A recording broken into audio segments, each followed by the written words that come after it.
Before time began, there was the cube. We know not where it comes from, only that it holds the power to create worlds and fill them with life. That is how our race was born. For a time we lived in harmony, but like all great power, some wanted it for good, others for evil. And so began the war. And just when all hope seemed lost, message of a new discovery. Avi Lipkin is here from Israel, and he's brought his brand new book. It's called Return to MECCA. And the title of this book, Return to MECCA, what could that possibly mean? And on the cover is a picture of a black cube. That's where the story starts. Avi, let's start right there. Yes. I believe that the Bible is a GPS. I believe that the Bible took place, a lot of it took place in Arabia. Actually, in most churches, Christians say to me, we know that Mount Sinai, the real Mount Sinai, is not in the Sinai Peninsula, but rather in northwest Saudi Arabia. It's called Jebel al-Lawz. I am the first Jew in the Jewish world who's coming to the rabbis and saying, the Torah is a GPS. Jethro, the high priest of Midian, I believe was the high priest of the Kaaba, the black stone, which is today in Mecca. There was no Mecca, it was just a black stone in those days. Our father's Jethro. He's Sheik of Midian.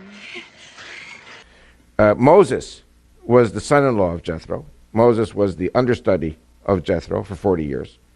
And when Moses went to take the children of Israel out of slavery, he gave them the phylacteries, which they are to put on their forehead and on their left arm, as a sign from God that we are leaving the pyramid system of slavery in Egypt, and we're going to the cube system of freedom in Arabia. And it must be remembered that there was no Judaism in those days, there was no Christianity, there was no Islam. All people, including the Israelite slaves, were pagans. And of course the golden calf, basically the children of Israel reverted to the gods that they had known in Egypt. Yes. When Moses delayed coming back. So the purpose of this book is to show where exactly we were, and that 38 years at least of the Exodus was in Arabia. Moses, Aaron, Jethro were at the Kaaba, which is today Mecca.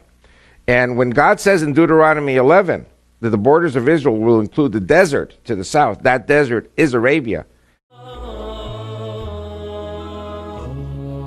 Jethro was a cousin because Jethro's descended from Midian. Midian was one of the brothers of Isaac.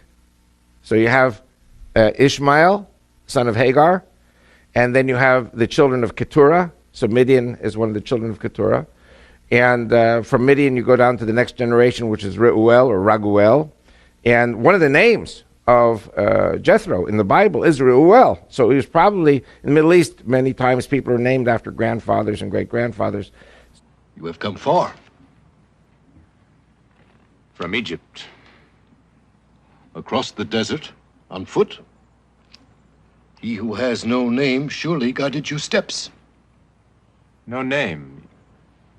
You Bedouins know the God of Abraham? Abraham is the father of many nations. We are the children of Ishmael, his firstborn. We are the obedient of God. I will dwell in this land. So Moses, when he had to flee Egypt after he killed the taskmaster who was beating the Jewish slave, the Israelite slave, he knew where he was going. He knew the geography. He was almost Pharaoh, so he had to know the geography. So he took the Israelites through the desert to what is today Nuweiba, on the eastern shore of the Red Sea of Sinai. That is where they crossed. And by the way, there's no archaeological proof at all of an exodus in the Sinai Peninsula. But there is tons of archaeological proof in the Arabian Peninsula. In the New Testament, chapter 4, verse 25 of Galatians, it says, that Mount Sinai and Hagar, which are in Arabia.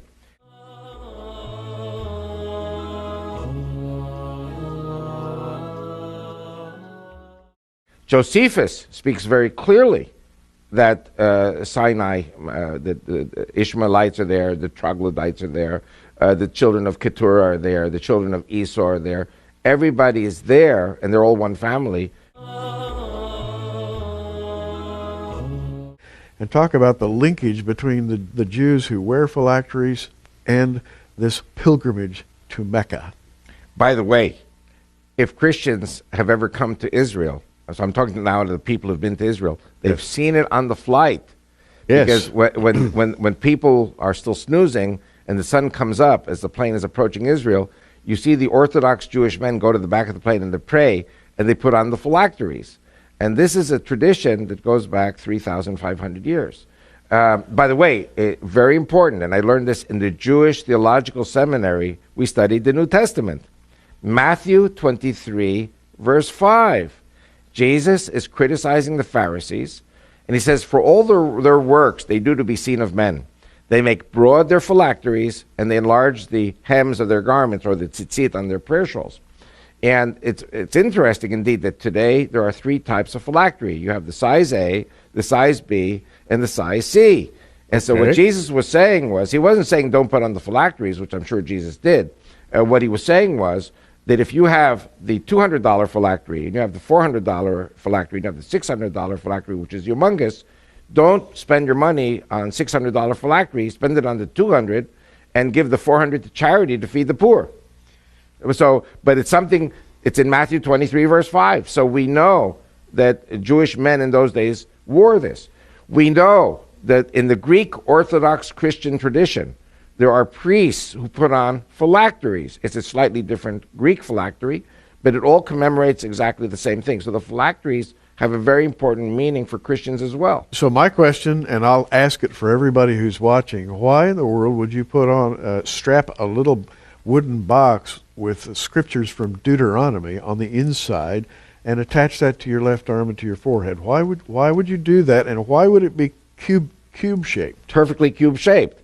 And so the contention in my book is that when Moses came to Pharaoh, and remember, Pharaoh was God.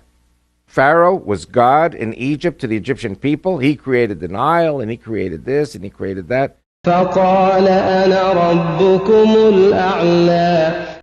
And who's Moses? Moses is a guy who stutters. It's very hard to talk. And God says, give the people a sign. And the phylacteries were the sign. He gave Pharaoh the signs. You remember his rod became a crocodile or serpent, ate the other crocodiles. Right. Mm-hmm. And the leprosy in the chest. These are all signs. And then later the 10 plagues. And Moses gave signs to the elders of Israel. And Moses gave signs to the people. You're talking about primitive pagan people who were shepherds. And they're saying to Moses, well, why should we listen to you? You know, and so this phylactery has 4 pouches, 4 parchments. The first 2 are Exodus 13. Then you have Deuteronomy 6 and Deuteronomy 11.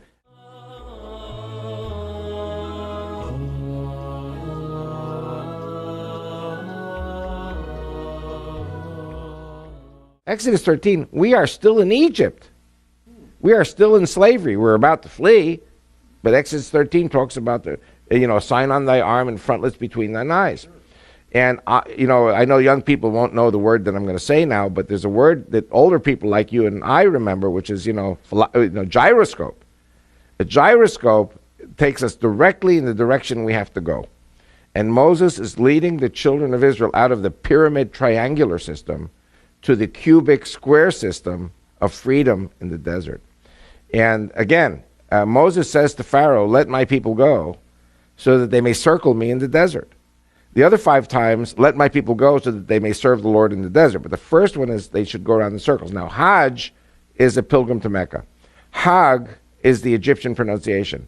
Hag in Hebrew means a holiday or going around in circles.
Hag in Hebrew means a holiday or going around in circles. Or going around in circles.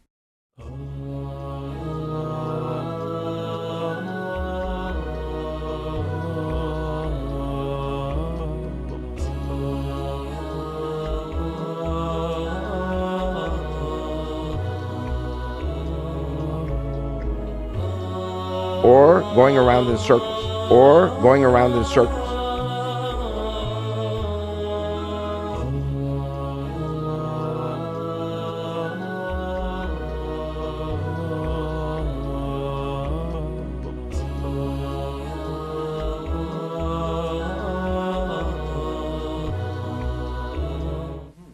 And so the first meaning really meant, let my people go so that they may sacrifice to the Lord at the Kaaba in Mecca, which there was no Mecca at the time, which is the black stone. Jethro was the high priest. Moses was the understudy of the high priest. And so he knew why, spiritually, he was taking the children of Israel out of slavery from the pyramid system to the square system to Jethro. Then, of course, as you know, God finally says, no, you're not going to turn right, you're going to turn left. Instead of going to Mecca and Medina, we turn to the Mount Sinai, Mount Horeb, which, as you said very correctly, is within sight of Eilat and Aqaba and the Red Sea.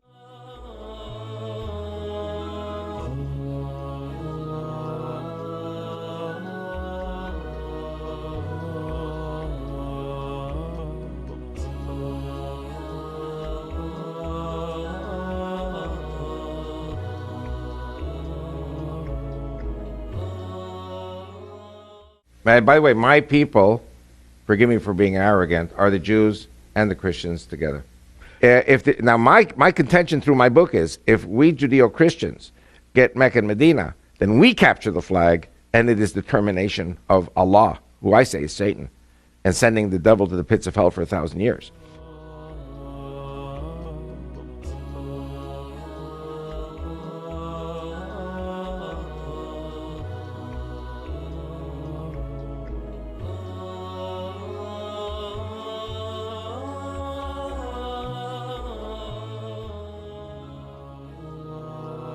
No, Moses. We cannot see his whole purpose.